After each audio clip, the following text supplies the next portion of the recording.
here at Grady's.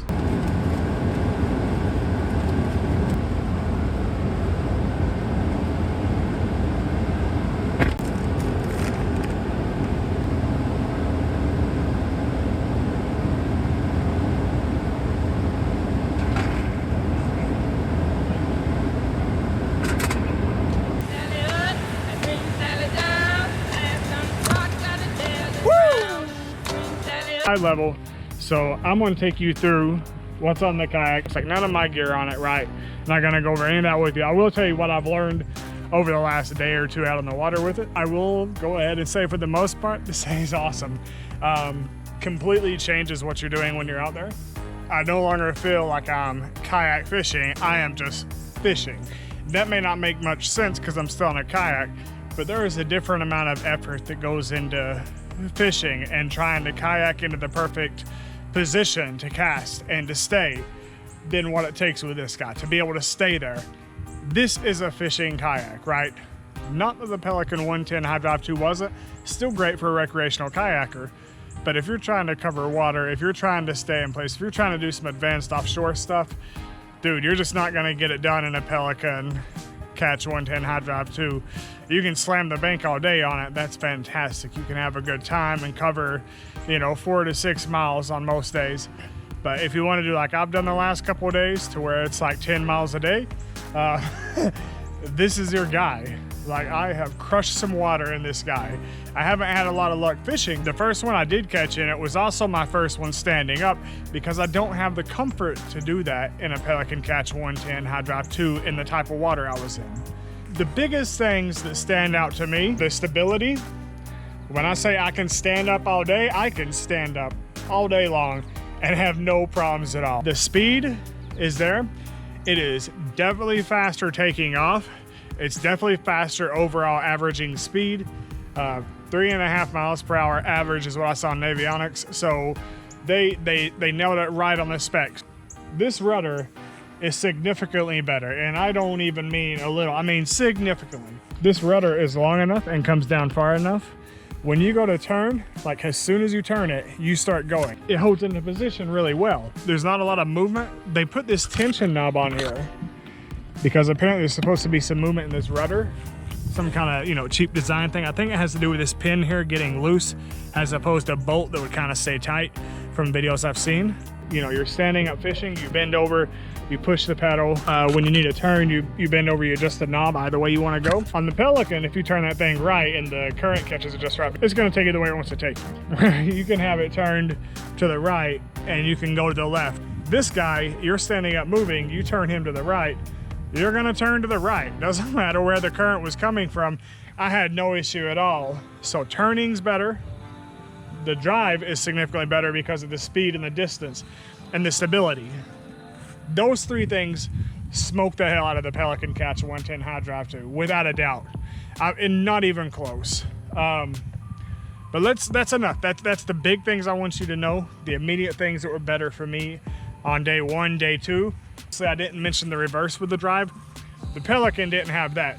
You're going into the bank, you've got to retrieve something. You get close enough, you grab it, you just reverse out. No paddle grabbing. But I'll tell you, this thing feels tough. I think you could hit something and bounce off that. But let's do the walkthrough. We're gonna start on the PDL drive. It's hot out here, guys. Forgive the moisture on my face. The first thing I had to learn, how do I deploy it? Now, the nice folks at Grady were cool enough to show me, because I was just like, all right, what do I do? And I was like, it doesn't just drop. There's this clip in here. This clip snaps down around that little groove and keeps it into place. Make sure you're locked over. You want to be, you know, turned completely opposite of the way you would be to unlock. And then just grab your handle and pull it up. It's easier when you're sitting in the kayak. Plop it down. Latch it over till it clicks. And you're ready to pedal. Your drain plug, this is a great spot for it. In the Pelican, it was in the rear back, closer to a flat spot in the corner. So when you want to get the water, you had to have it at a funky angle. This is the perfect spot, the perfect lean. When you flip it over and lean up on the back, this is where the water comes out of. Perfect. Handles are screwed down. As you can see down there, there's not rivets, they're screws. Old Town branded standard handle, nothing more to say about it. I never used the hatch in the back of my Pelican, mainly because it was too difficult for me to even attempt to reach back there and grab it. But I'm finding I love this hatch. You unbungee, you pull up, and it's nothing special, right? It's just your standard hatch hole, right?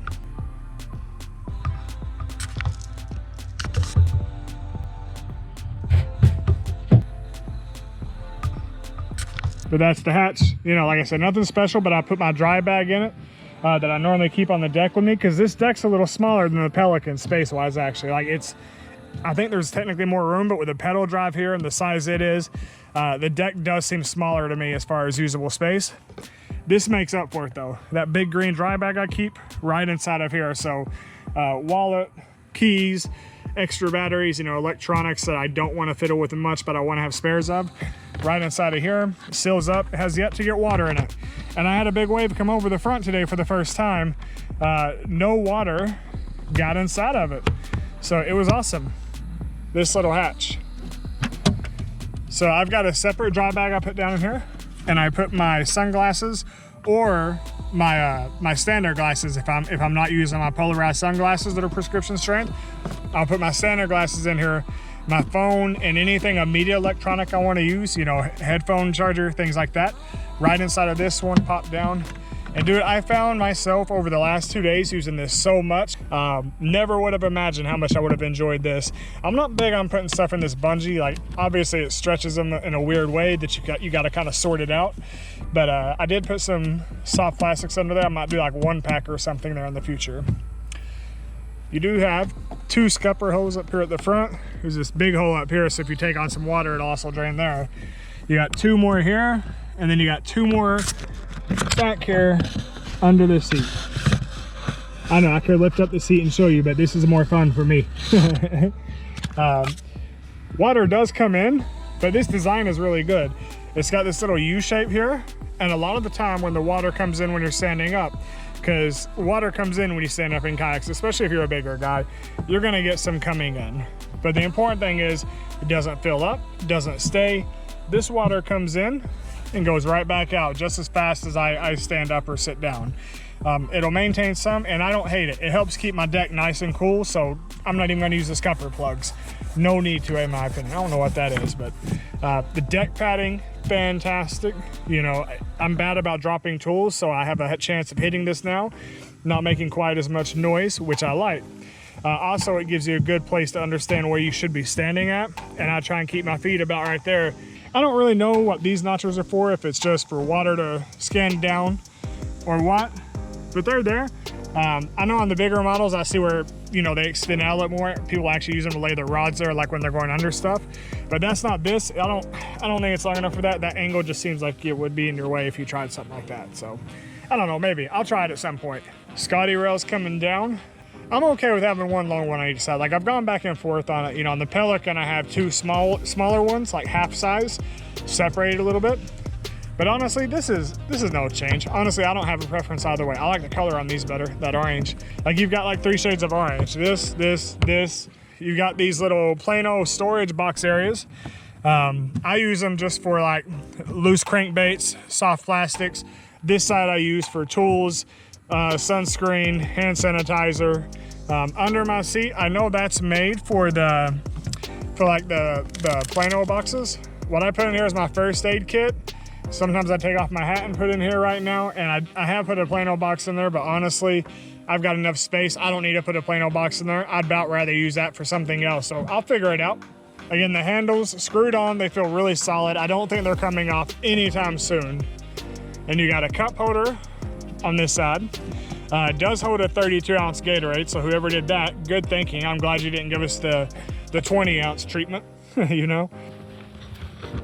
There's some really good things about the seat. I like the strap system. It doesn't seem to come loose like the Pelican did. Could also be where I was a little bit heavier when I got the Pelican, right? 277 and as of today, 217 are a significant difference. I found it for the most part, it's comfortable. I'm nervous about this type of threading here. You know, I have a lack of faith that that's gonna hold up even with the weight loss, but we'll see. You know, these seats are like $170. This I thought was, I don't know why that's not sewn there, right? It seems like it would make a great pouch, because I initially went to put my first aid kit in there and it just, Slide these forward after lifting. And with the straps on, what normally happens, you lift it and you can, of course, move it forward and back. We're just gonna put it back and flip it. You've got a hatch here, which is where my battery's gonna go. I'm gonna get a light kit. I'm probably only gonna do the light kit next month though. My wife would probably kill me if I went and dropped another couple $100. But like one of the Yak Attack power kits and some actual lights to go on the outside versus the battery ones. And we're actually gonna make use and put our battery down inside of here and have everything wired. But I'm gonna have it professionally done, right? I'm gonna buy the standard Yak Attack kit that's like $200 at Bass Pro Shop. And then I'm gonna find somebody local. So if you know somebody local to Anderson, South Carolina that is like professional grade quality at rigging up their kayak, or if it's you, I've spent too much. I want it to look super nice. I want it to be the good stuff. So another hatch there. You could use it for anything you wanted to. Mine's gonna be a battery. The rod holders. There are 3 of them. Good. What the hell were they thinking with this guy? The most annoying thing in the world, and I hate this one. I hate this. When I'm in here, I'm about right there, about row 7 or 8 peg, depending on how I'm feeling with where I'm pedaling, how much resistance and speed I want. The arm goes there. If you have a rod here, I swear to you, it's in the way. Whether you're inside or you go outside of it, it's in the way, it's uncomfortable. It doesn't make any sense over here to be over here with your rudder control. Like there's no logical reason for that at all, other than you didn't want to put on the same side as the rudder deployment. But here's the thing about the rudder deployment. You got a cup holder over here.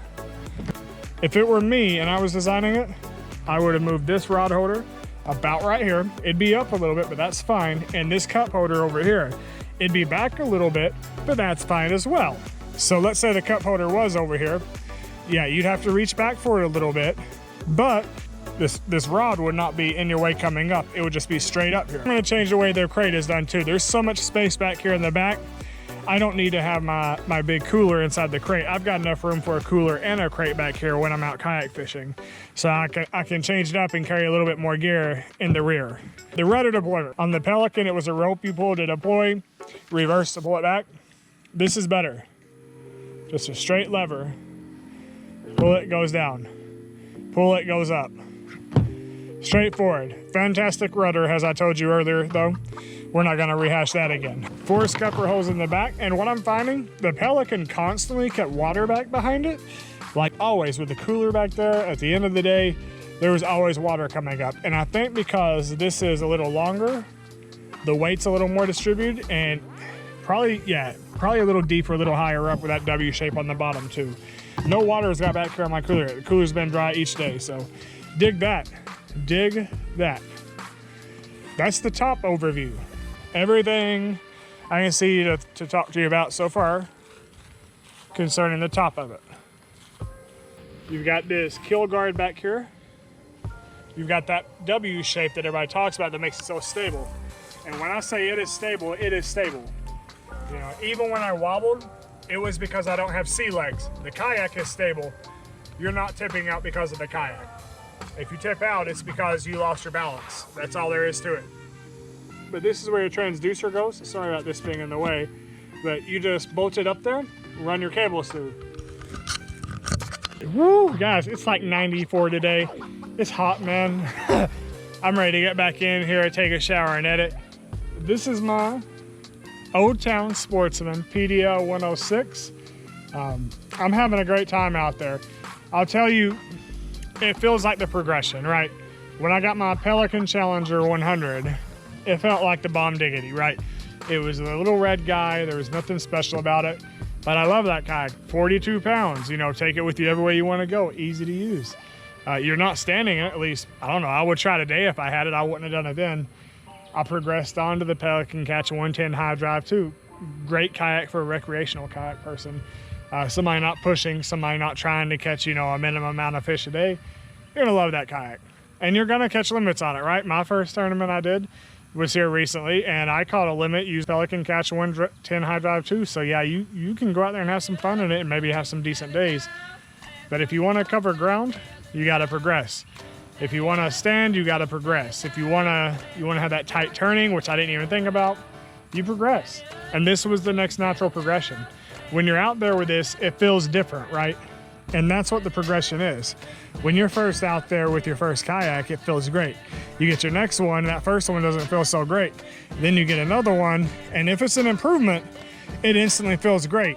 And I'll tell you, the moment I sat in this kayak, I knew this was gonna be fun. It's time for me to go. Yeah, if you have one and like it, let me know. If you have one and hate it, let me know. If you're thinking about getting one, Grady's has them. They've got the mid-August sale coming up. It's supposed to be like some anniversary sale for Old Town or something. I know it's not their 100th, so I'm not sure what it is, but everything's gonna be on sale like 10% Old Town related when it happens. So if you're looking for one, keep your eyes open for that here in August. You know, it's here now, like any day now that sale will happen. So guys, that's it. I'm gonna go inside, get cleaned up. Thanks for coming along. I like it, I'm excited. This Photic Camo looks great to me. I'm glad it's mine. I've got to give it a name now. Later, guys. I shouldn't. Do it.